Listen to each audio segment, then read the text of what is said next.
बहुत धन्यवाद। बहुत हमारे सम्मानित जिला के बहुत धन्यवाद। और मैं अनुरोध करूंगा जिला के अध्यक्ष आ रही हैं,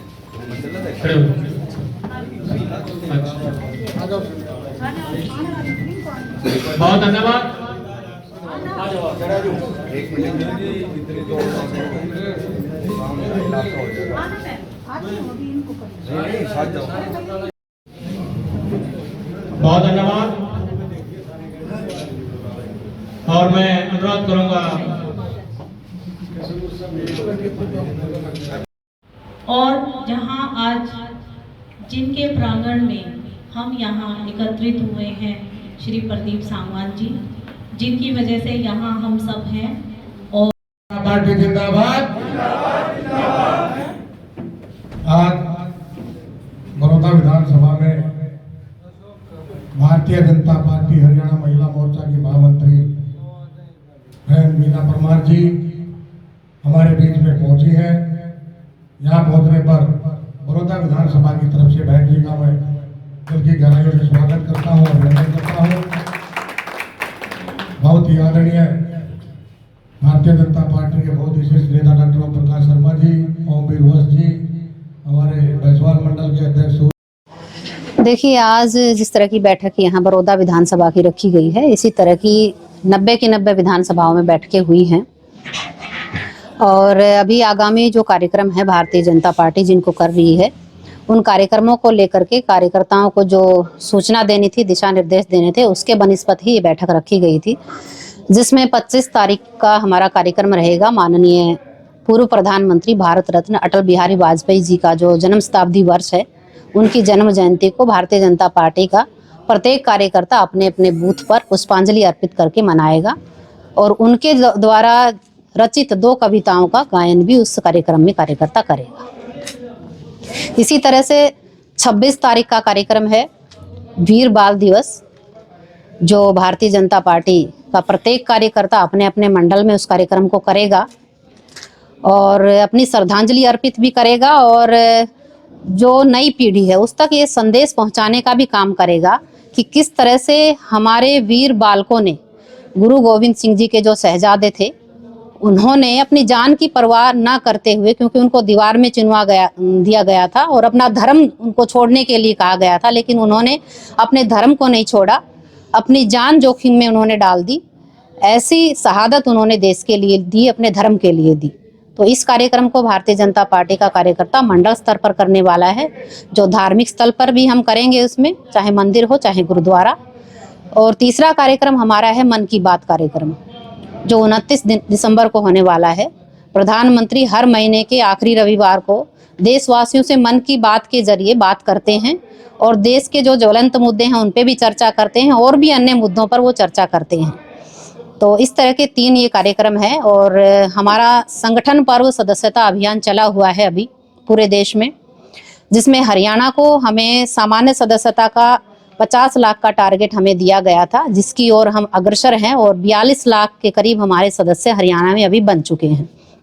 इसी तरह से सक्रिय सदस्यता का हमारा 50,000 का टारगेट था, जिसे हम 30,000 से ऊपर हम लेकर के जा चुके हैं।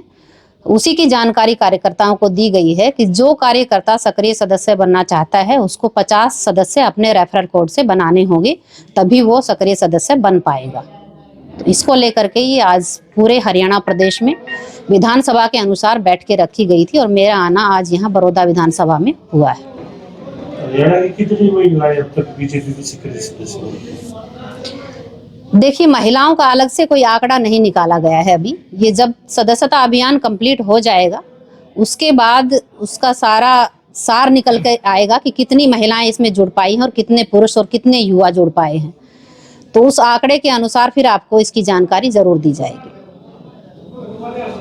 अगर तीसरी बार सरकार बनी है, जो चुनावी वायदे हैं किस तरह से अब उनको पूरा किया जाएगा?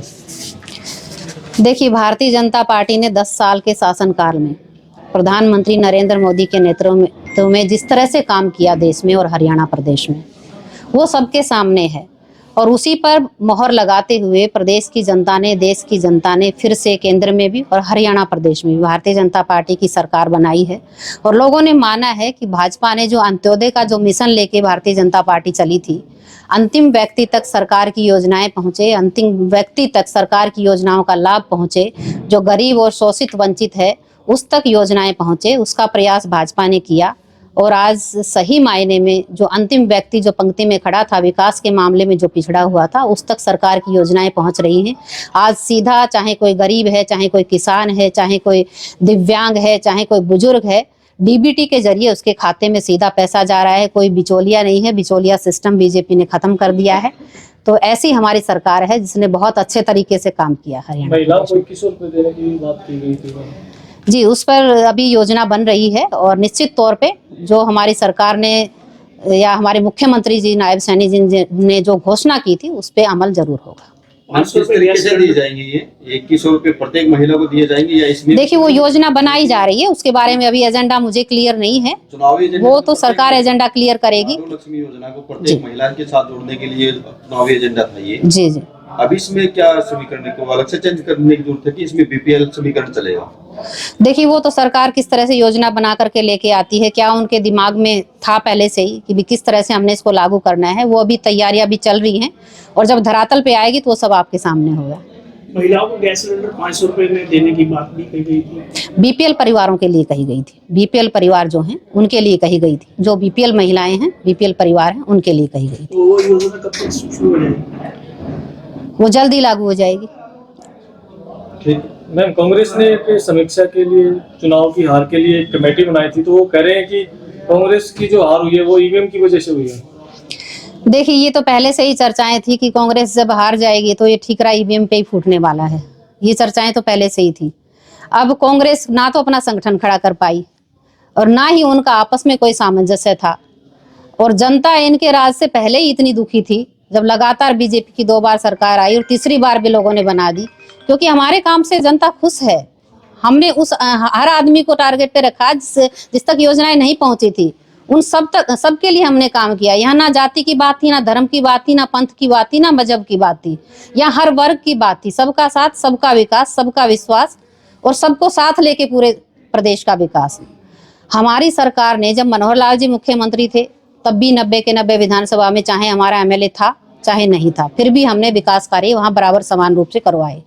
ऐसे ही नायब सैनी जी की सोच है और एक ऐसा मुख्यमंत्री है जो रात के 2 बजे भी अगर कोई कार्यकर्ता अपनी समस्या लेकर के जाता है तो उसकी समस्या को सुनते हैं और उसका समाधान करते हैं।